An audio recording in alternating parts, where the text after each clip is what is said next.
Hi, I've been enjoying this recent acquisition to my Beowulf collection. I have probably like a dozen versions of the Beowulf poem, and this one just came out last year through Uppsala Books. Is by Tom Shippey, and he is a foremost Anglo-Saxonist, but he's also a well-renowned Tolkien scholar. And I think, oh, that's interesting. Tolkien Beowulf. Well, it's actually because of Tolkien that we read Beowulf today. As far as the Beowulf poem itself is concerned, I mean, if you don't know anything about it, it was written, or rather, I should say, the edition that we have was copied about the year 1000, and the events in it take place within the early 6th century in the area around Denmark, and focuses around a hero Beowulf who ends up going and having this fight and killing this monster Grendel. He ends up killing Grendel's mother, and he eventually then becomes king of his people and is later on killed by a dragon at the end of the story.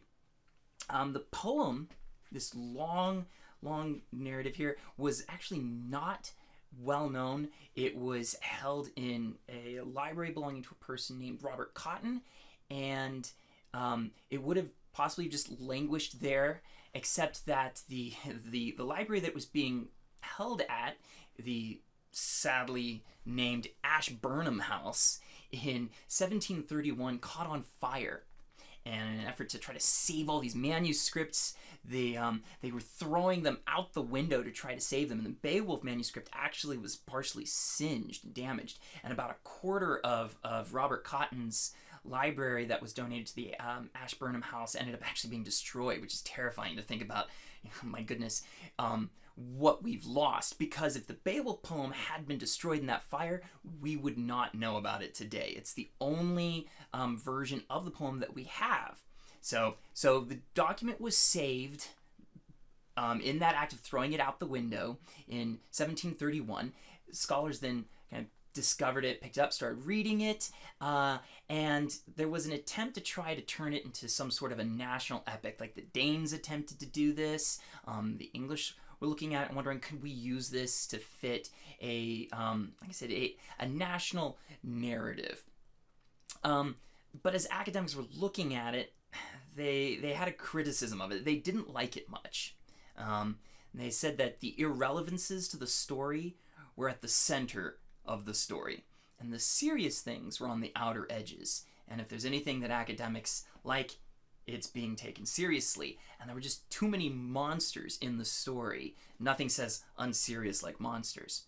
So while they're trying to look through it and figure out, well, okay, what are the historical bits that we can draw from it, we keep bumping into this awkward thing where the main focus of the story seems to be these monsters. And the conclusion at the time through the 1800s was that it was basically a hodgepodge of poorly collected stories that had been sort of sewn together into a single poorly formed epic poem. And so again, the poem might have died in obscurity, except for in 1936, J.R.R. Tolkien, delivered a lecture at the University of Oxford. And this lecture is called Beowulf, the Monsters and the Critics, is what he ended up naming it. And basically what he said was that the scholars who were belittling the Beowulf poem were wanting it to be something it was never intended to be. In fact, he was criticizing the manner in which they were reading the poem. And he said the point of the poem was that it was not an epic, that it was an elegy about the meaning and relationship between death and honor, and it needed to be read as a single story.